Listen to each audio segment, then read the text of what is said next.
السلام عليكم ورحمة الله وبركاته. والله العظيم إني في يعني قلبي قهر لا يعلم به إلا الله، لكن نقولها بالمختصر.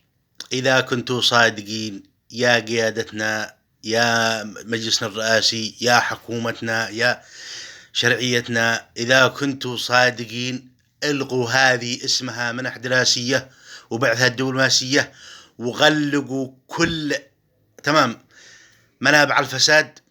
وجهوا هذه العشرة الملايين من الدولارات الذي بتصرفها على هؤلاء إلى الأبطال في الجبهات.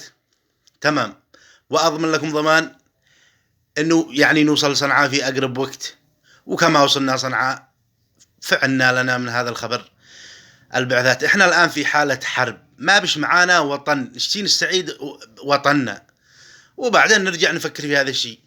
البعثات الدبلوماسية المناطق المهمة افعلوا لها 1 ولا 2، ولا تقطعوا معاش حد. الذي يشتي معاش يتوجه على الله الجبهة، والذي ما يشتي شيء الله يفتح عليه.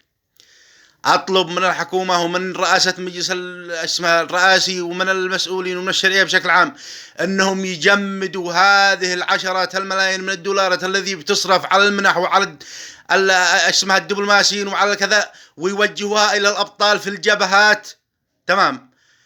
إذا هم يشتوا وطن وهم وطنيين صدق، وهذا علمنا وسلامتكم.